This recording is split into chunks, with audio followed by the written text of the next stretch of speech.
I know a number of you were here when I came to the first potluck a few months ago, so you know a little bit of my history. I actually am a professional photographer.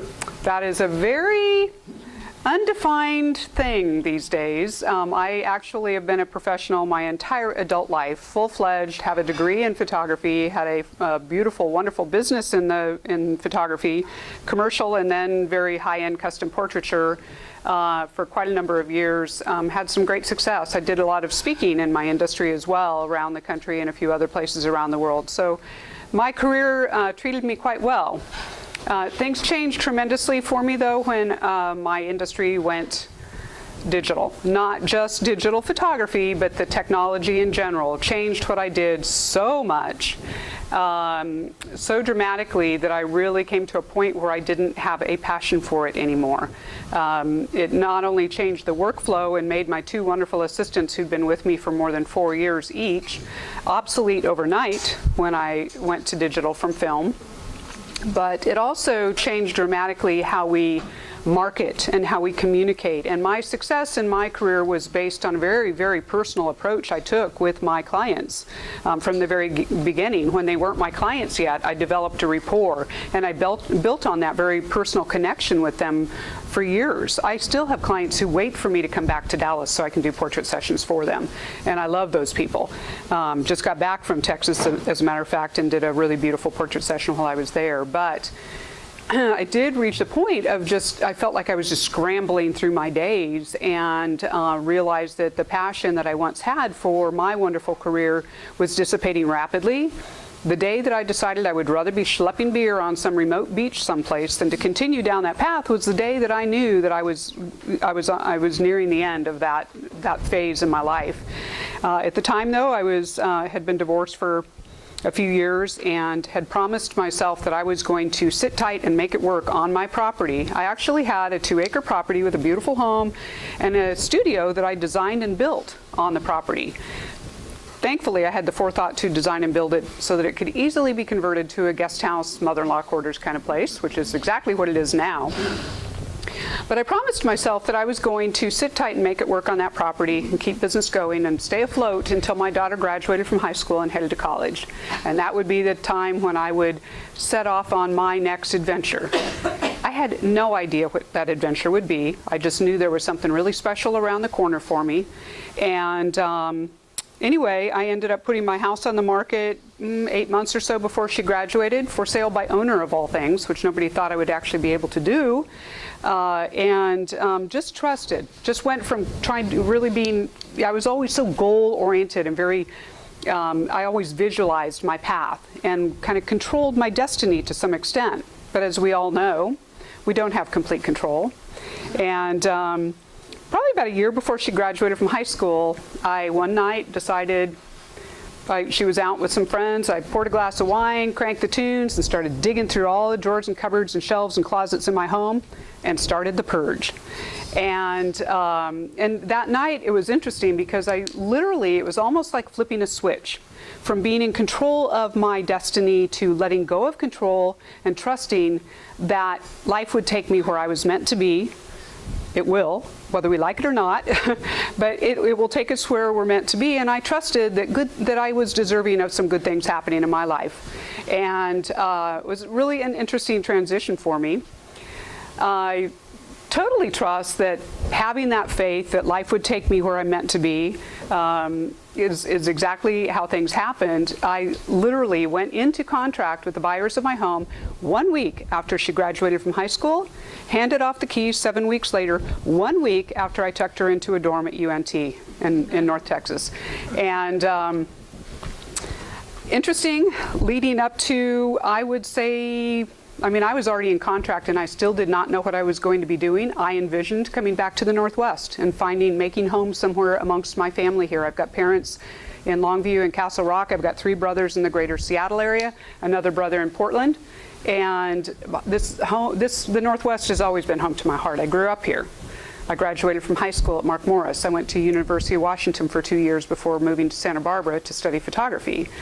And but as it happened, well, as a matter of fact, this was part of the inspiration. I had a book published that same year, April 2011, this book, which was just spawned. It was an inspiration while I was in Central Park and I discovered these dogs to photograph this book without even having a publisher.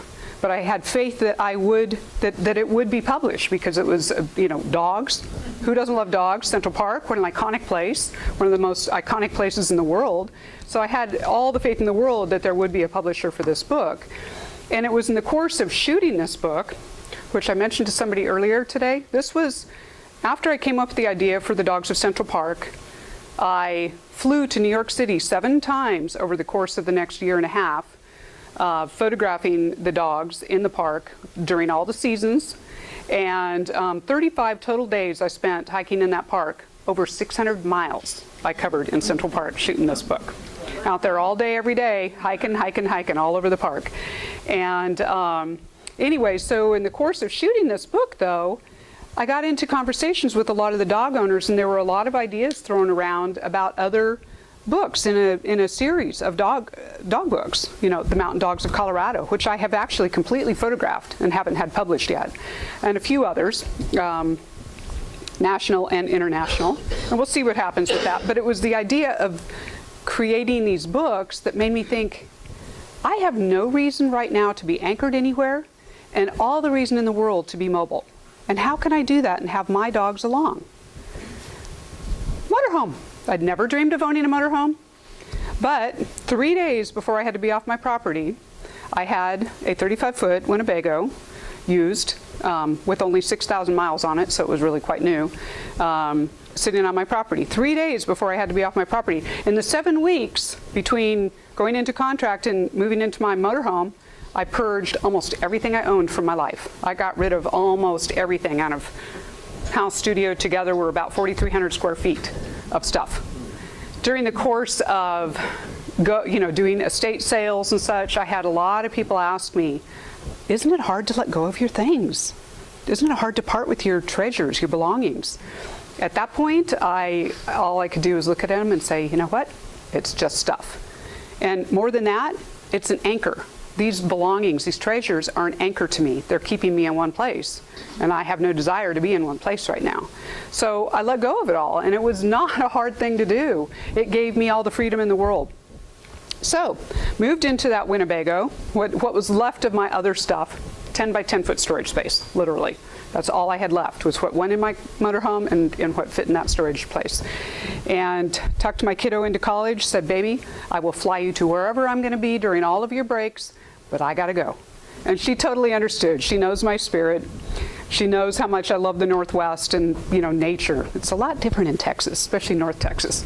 And anyway, so I set out in September 2011 on having no idea how long I would be on the road. Other than a few projects along the way, I had no idea. I was just trusting that life was going to take me where I was meant to be.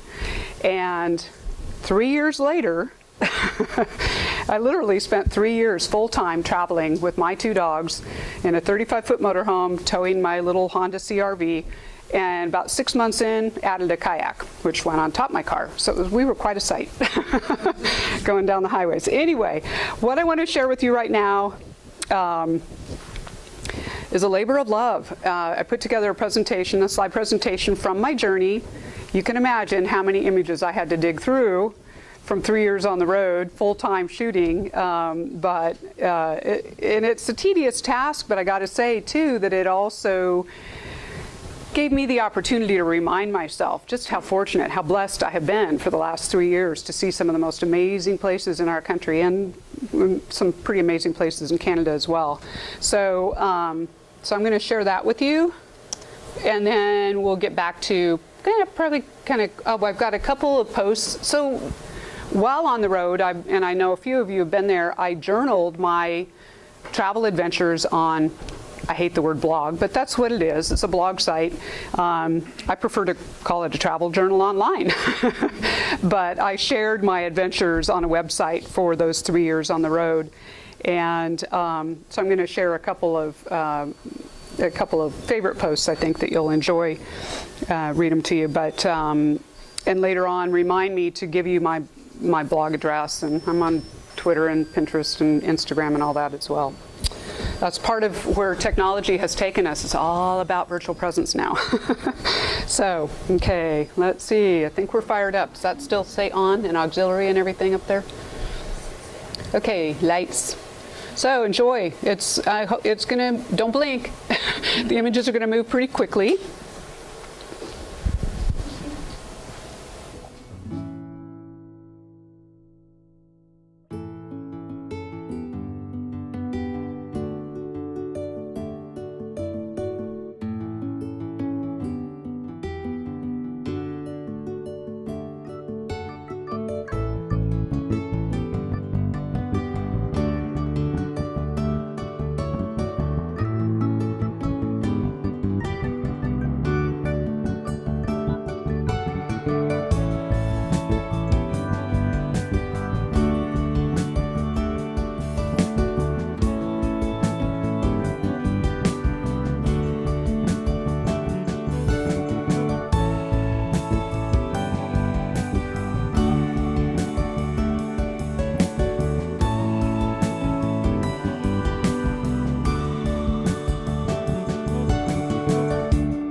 That's the result of 3 years on the road right there.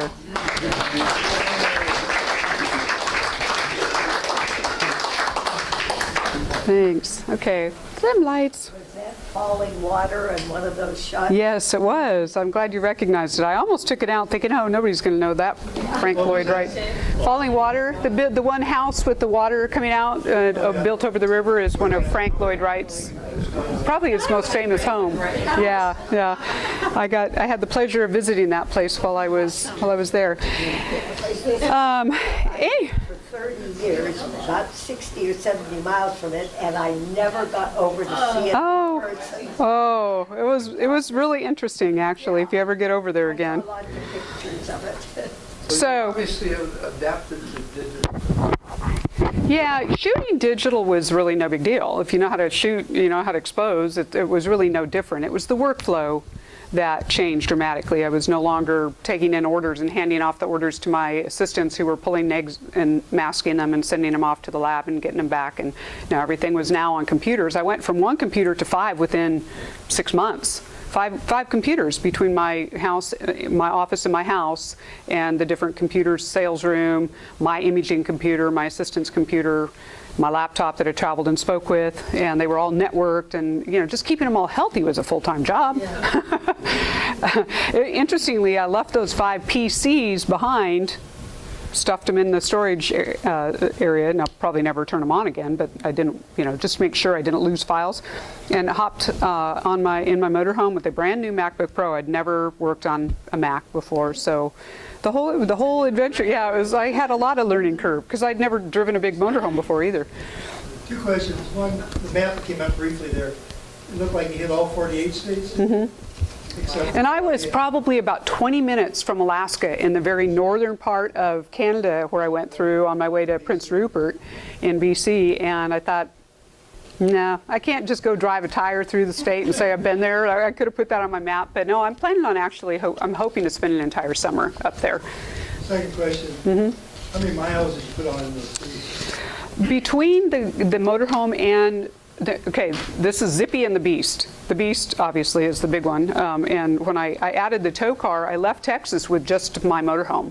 And I'm glad I did that because I got all the way up here to Longview before I went down to Sterling Honda and bought a used CRV. But in the meantime, I got to pick a lot of brains along the way.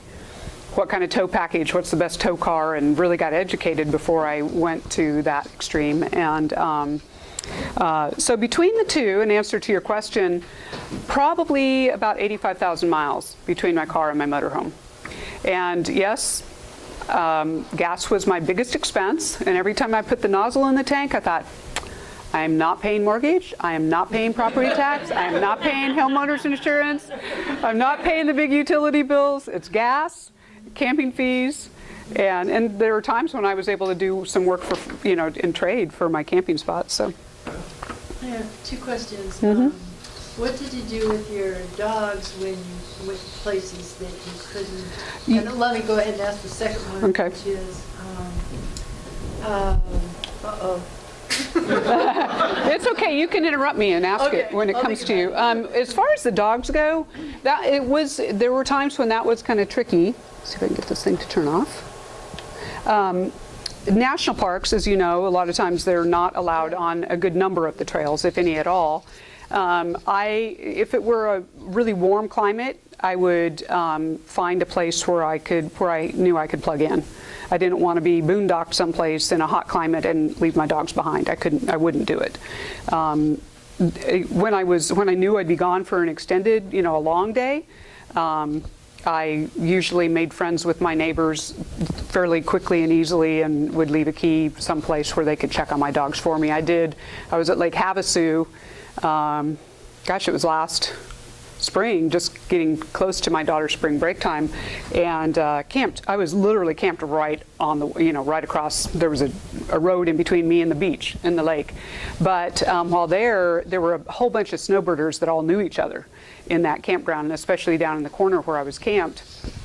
And a lot of them were kayakers, and they were going 2 days later, they were going on a kayak adventure together down the Colorado River from Havasu on downriver. But I'd already been researching, and I knew that the Topak Gorge, which was upriver and down to the lake, was more scenic. None of them were doing that. It was a 21-mile kayak trip from where I put in. But before I left, I had no idea how long it would actually take me. I had a pretty good idea in my mind, and it actually took me less time than I allotted myself. But I made friends with those neighbors. They had a little tiki bar right out in front of my motorhome, so it was either, go play with them at night or listen to them playing at night. But I made buddies with them, and one of them, I gave him my key, and he came over and took my dogs for a couple walks during the day. And what was really funny, because I did research, I got a few phone numbers in case of emergency. That's the longest kayak adventure I'd ever been on. I was going into this kind of blind, trying to educate myself before I went, but I did get some contact information in case I knew I couldn't get back before dark. And then, of course, I allowed myself more time than I thought it would take. And so they kind of knew when to be watching for me coming across the lake. Coming down river was not that hard, although it wasn't like a really flowy part. It wasn't a fast-moving river in this particular area. Coming across the lake when the wind was kicking up and a storm was coming in was a hard paddle. And this is a Hobie kayak, so I've got pedals, which unfortunately somehow stripped out a little bit, so I was having to pedal twice as hard to get anywhere. But it was kind of funny because when I finally, I stepped down on the beach a couple times just to stretch my legs in that day, and then I pushed really hard to get across. When I'm downhill skiing in the bumps or really pushing myself on a hike or something, I'll chant to myself, go hard or go home, go hard or go home, go hard or go home. And so I pushed my way across, made it quicker than I expected, could barely get out of my kayak when I beached it. The first thing I did, I just pulled it up on the beach and then went to get my dogs. It was funny because I was coming back out onto the beach with my dogs when the gang and the guy who had walked my dogs for me, they were coming out to the beach with a big telescope. They were going to watch me coming across the lake.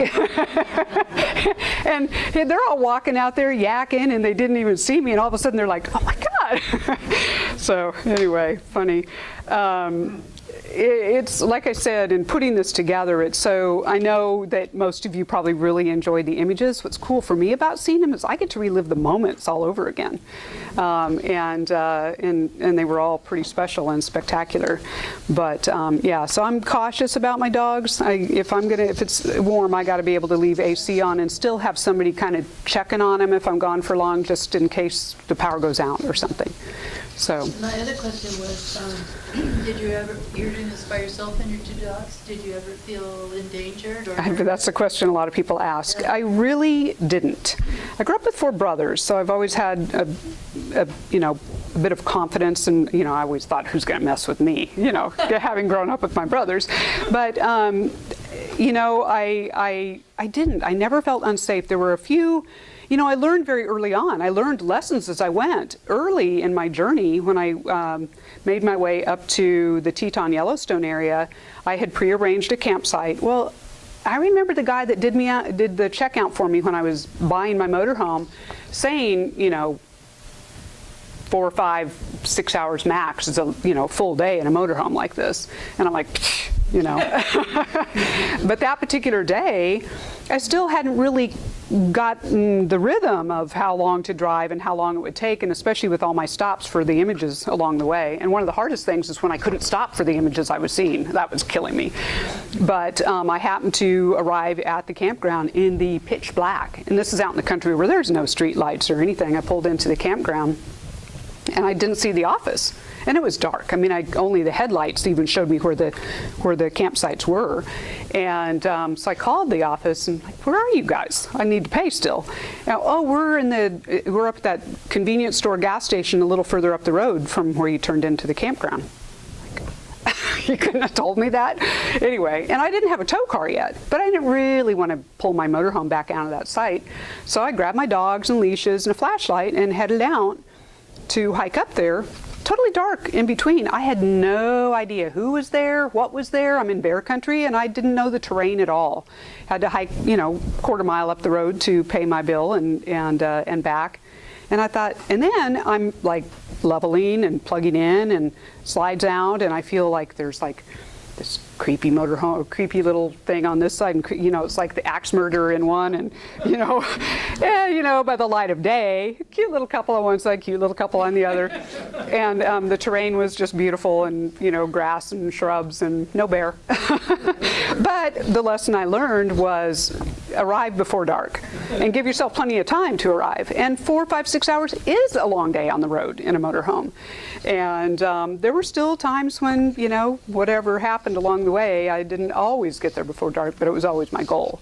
And that made me feel safer because I could get the lay of the land and get a feel for who was around me, and and make buddies with neighbors and stuff. And people were always looking out for me too if I was camped anywhere for very long. But my dogs, especially the smaller one of the two, she before she goes into a full bark, she starts huffing, hoof, hoof, and she knows if there's anything. Funny experience. The next time I was in the Teton area and I was camped in Gravant Campground, which is a U.S. forest campground. It's not right in the national park. I had, I don't know if you recall the old barn with the Tetons in the background in the slideshow. I had my sights set on being there before sunrise in the morning to capture that image and a few others out there. So I had just stepped out of bed and it was dark, and just barely moving, and all of a sudden Sadie, my little one, starts huffing.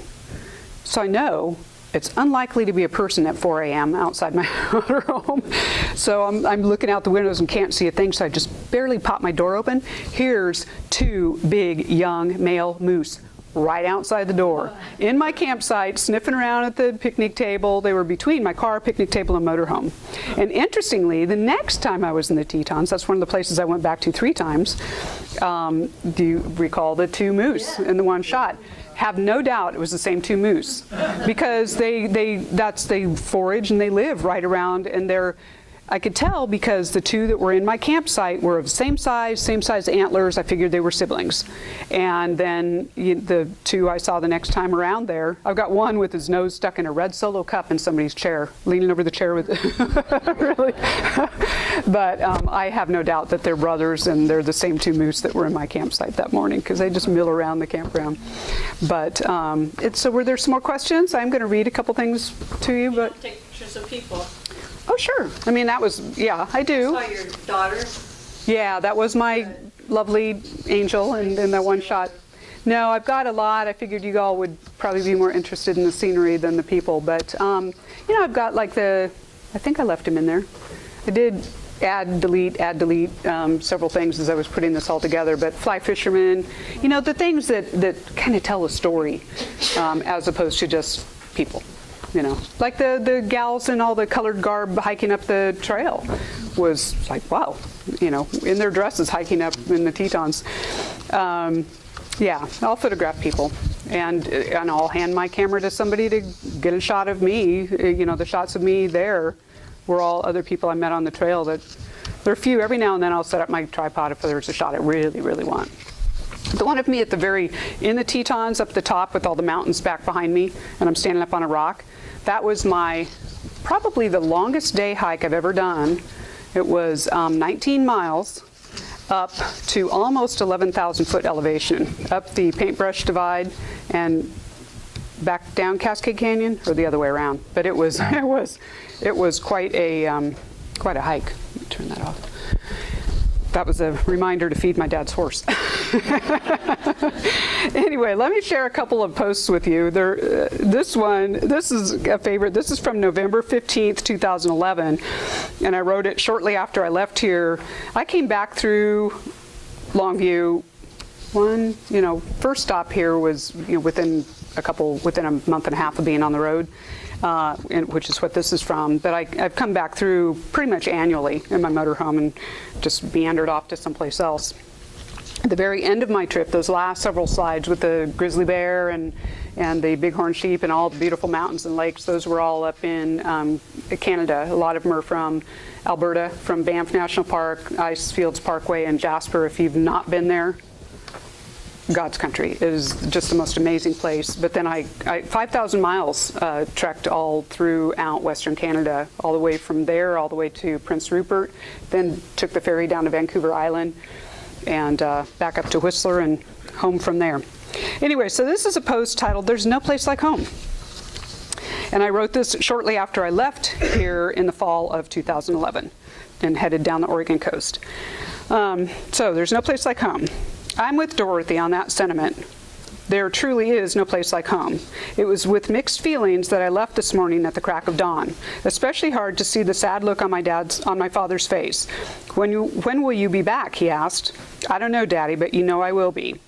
A year ago, I thought I might be moving back here permanently, but at the time, I had no idea I'd be embarking on this amazing adventure. This journey is meant to be. I know it in my heart and soul. I can feel it in my bones. It's only just begun, and it excites me to know that the discoveries ahead of me are limitless.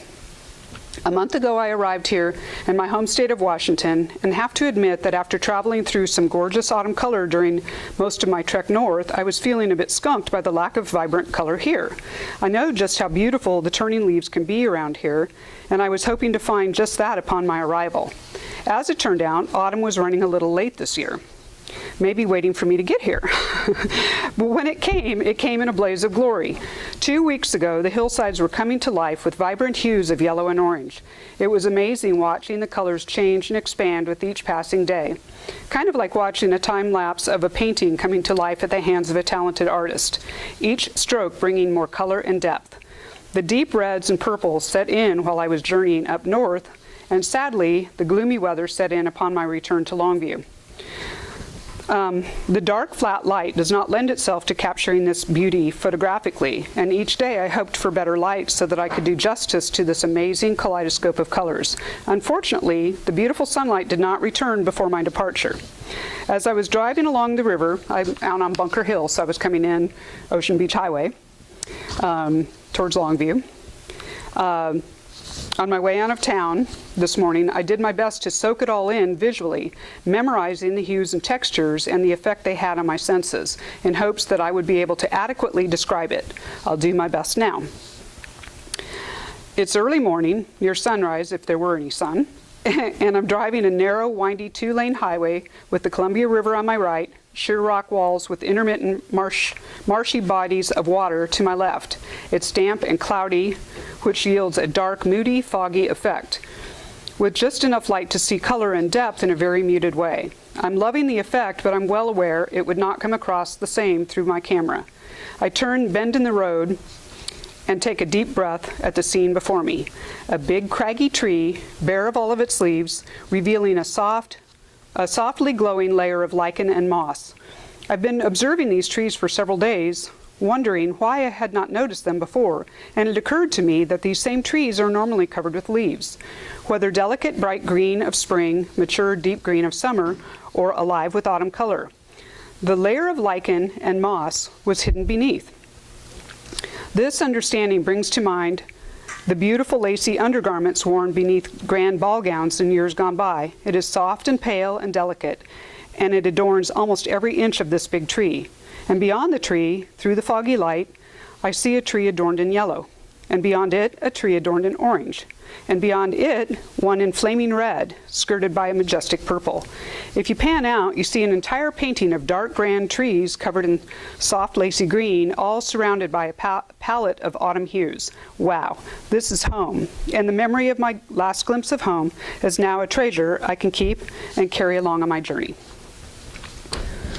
So, that's one. Not all, my writings sometimes are really more journal, and there's a lot of information. I share a lot of links on the campgrounds and the cool places to see along the way. Every now and then I'm inspired with something more visual and more poetic, I guess, in what I do. This is just part of I don't know if you recall in the slideshow, it would have been kind of midway, there's these rock walls with waterfalls along, just as you look up, you see more and more little waterfalls along the way. That's a place called Watkins Glen in upstate New York, not too far from Ithaca, and it was stunning. Give me a second to take a drink of water here. I was really kind of taken by surprise by the place. This one is October 6, 2012. The dates when I'm posting may not have a whole lot of affiliation. They're not related necessarily to when I was there, because sometimes it takes me. Right now, I'm still writing about my time in Canada. Interesting things that have transpired since I've returned to Canada, or from Canada, that have gotten me a little bit behind. So, but still sharing. Okay, this one's titled, Come Along on a Walk With Me. Take my hand, I want to show you something cool. That's the little kid in me hollering at you excitedly. Come on, hurry, it's really, really cool. Clearly, there's still a lot of child in me. I often feel like a kid out here, exploring much like I did with my brothers in our young and carefree years. It surprises people to learn I've never plugged into cable or satellite in my motorhome, but I'm happier not faced with the pain and hatred and greed and manipulation that fills our airwaves and our world. Being tapped into daily media always left me with the lingering feeling of dread and despair and doubt. But I feel none of those out here in nature, only a sense of awe and wonder. On the rare occasion doubt enters my mind, it's something like, I doubt that's grizzly scat. At the suggestion of my friend Scott, who grew up in New York, I landed in the town of Watkins Glen at the south end of Seneca Lake in the Finger Lakes region, I should say. Shortly after settling into my campsite, I went for a walk up Watkins Glen Gorge. From the parking lot, you can see the first of 19 waterfalls, and from there you enter the gorge through a tunnel. The moment I stepped through that tunnel, I was completely entranced and remained spellbound with every step. If we were actually sharing this walk, we'd be discussing the happenings in your life and in mine, but much of the time we would be silent, mesmerized by the beauty, tantalized by the gentle mist on our skin, breathing in the damp, earthy aroma. This is life at its best. So, there's lots and lots and lots of blog to read. The cool thing about I hate that word. Who came up with that word? Does it mean something? I don't know, but that's what they're called. On my journal, at the top is a search bar. And if you're thinking of setting out on a journey or you are going to a specific place, I hit 28 of our national parks on my journey alone, and also Banff and Jasper National Parks and as well as numerous provincial parks in Canada. But that search bar is pretty cool because you can type in almost anything, the names of any of those parks or a state even, or if you're looking for a path to follow, or you want to see some great images of a park you're heading to, or some great trails to hit while you're there, you can probably find it there. So, any other questions? No? I am shooting with the Canon 5D Mark II, which is not the latest and greatest. It's a full-frame sensor. I've had it for, probably since 2010, maybe 2009. It was the newest at the time, but I'm not one of those that's going to jump every time they come out with a new one. That could get really costly. Canon was one of my former sponsors, actually. I was one of their Explorers of Light, if that means anything to any of you. They were a sponsor while I was doing a lot of traveling and speaking, and they were my sponsor because I was a big Canon fan. And anyway, so nothing else? Yeah? Do you shoot raw? I do. Shooting JPEG, it saves you a lot of space on your computer, but you're giving the camera permission to clip a lot of information that you would hold on to otherwise. So, interestingly too, a few of us were talking about this earlier, how, like everybody's a photographer now, and that doesn't necessarily mean they know photography. A good many of the photographers don't know how to set their cameras manually. They wouldn't know how to set up studio lighting and do the metering, but they've got really good smart cameras, and some happen to have a good eye for what they're shooting, and that's beneficial for sure. But where was I going with this? I wasn't getting on a bandwagon either. Now I had something really specific I was going to say about that. And it might come to me. But anyway, if anybody's interested, I brought these were in my car from a delivery I was doing today, and I had a few left over. This is I've done 4 calendars now since I've been on my journey. This is a little bit different and really nice quality. These are heavy stock, but this is my 2015 calendar that I just got from my printer this week, and I've got a few of those available at a discounted price for the club. And I pulled these out of my car. I've always got some with me. This is the book that I had published in 2011, The Dogs of Central Park, and I'm hoping to have a few more in the series out before too terribly long. Now that I'm sitting still for a while, I can focus on some of the projects that I didn't have time to tackle. Can someone go to your website and see the same slideshow? The slideshow itself I'll probably end up putting on YouTube. Right now, all of those images are on the website, though. If you care to jot it down, and I have a few cards up here, but probably not enough for everybody, but the website is journeyinfocus.com. All you really need is my name. If you Google my name, that's probably going to be at the top. But there's also franreisner.com, which has got a gallery that you can order art images from, but it's also got my portrait gallery, so you can see some of the work that I used to do and in my other life. Interestingly, wildlife, nature, that was my first real love in photography. That's what got me into it in the first place, and so it's kind of cool to be back at my roots again.